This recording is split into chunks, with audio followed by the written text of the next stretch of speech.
Kita akan kembali lanjutkan perbincangan, tidak banyak waktu yang tersisa di segmen terakhir ini, tapi Pak Wayan mungkin saya berangkat, ini mewakili masyarakat juga yang mempertanyakan kejanggalan-kejanggalan mengenai materi ataupun isi tes dari tes wawasan kebangsaan, karena beredar juga di berbagai media mengenai materinya. Para pegawai KPK ini ditanya, salah satunya adalah pertanyaannya kenapa belum menikah, kemudian Islamnya Islam apa, sholat subuhnya pakai kunut atau enggak, kemudian juga ada 20 pertanyaan yang harus diberikan sikap setuju atau tidak setuju terhadap sejumlah isu, termasuk saya memiliki masa depan yang suram, saya hidup untuk menebus dosa-dosa masa lalu. Nah, ini apakah pertanyaan-pertanyaan itu sebenarnya relevan dengan pertanyaan yang harusnya dijalani oleh para petugas KPK ini, Pak Wayan?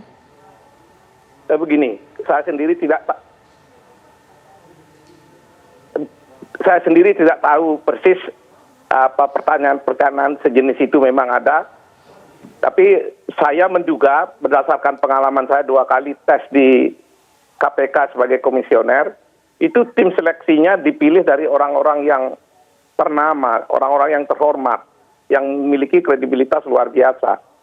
Saya menduga, tanpa hendak mendahului apa yang terjadi, saya menduga panitia atau tim seleksi termasuk tim yang akan ngetes wawasan kebangsaan ini pasti bukan orang-orang sembarangan.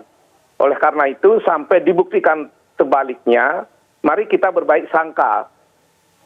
Hasilnya belum kita lihat, begitu nanti kita lihat hasilnya, kita terima, kecuali ada hal-hal yang memang bisa kita buktikan ada penyimpangan. Kalau ada kejanggalan itu secara objektif bisa diterima akal sehat apa tidak. Karena masalah kebangsaan ini kalau dideskripsikan, memang pertanyaannya bisa berbagai macam. Yang penting saya setuju, janganlah ada pertanyaan yang mengada-ada, janganlah ada pertanyaan yang sengaja menjegal orang. Janganlah pertanyaan ini ditujukan untuk menjatuhkan orang.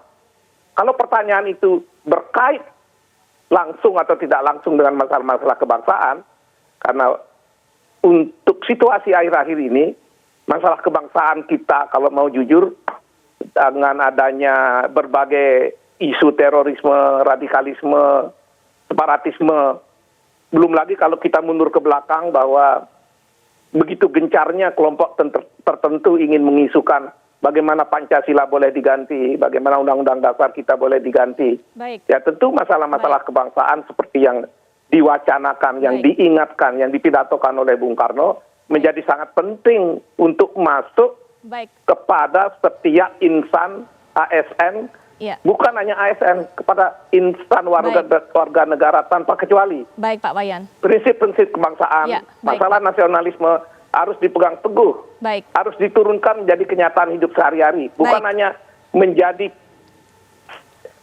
pajangan sebagai salah satu sila dalam Pancasila. Baik, tapi Pak Wayan. Bagaimana menurunkan masalah kebangsaan itu dalam kehidupan sehari-hari, termasuk dalam bagaimana merekrut tetap di KPK. Baik, Pak Wayan. Baik, kita dapatkan poinnya. Mungkin terakhir penutup singkat, Bang Saur. Wawasan kebangsaan mereka ini sudah teruji karena integritas mereka sudah teruji sebagai penyidik, sebagai petugas di KPK.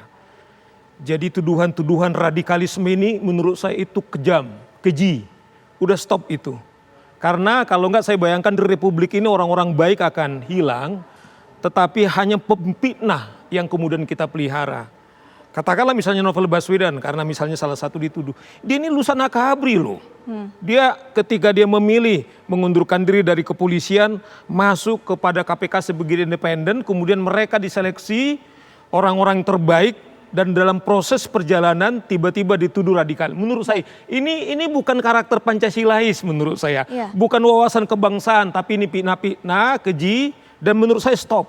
Dan nama-nama itu menurut saya kalau KPK mau mendengarkan, kecuali KPK misalnya kemudian bermain politik, kemudian menghabiskan nama-nama yang berintegritas, saya kira KPK yang kemudian sudah lemah akan menjadi runtuh. Itu aja. Baik, kita akan tunggu kelanjutannya. Terima kasih Pak Iwayan Sudiarto sudah meluangkan waktu dengan kami dan juga memberikan pandangannya. Bang Saur, terima kasih. Kita tunggu nanti bagaimana KPK merilis betulkah nama-nama sosok-sosok integritas itu kemudian harus angkat kaki dari KPK. Kita harapkan tidak, kita harapkan juga Bang Saur bisa datang ke sini tidak pakai baju hitam lagi. Terima kasih Bang Saur.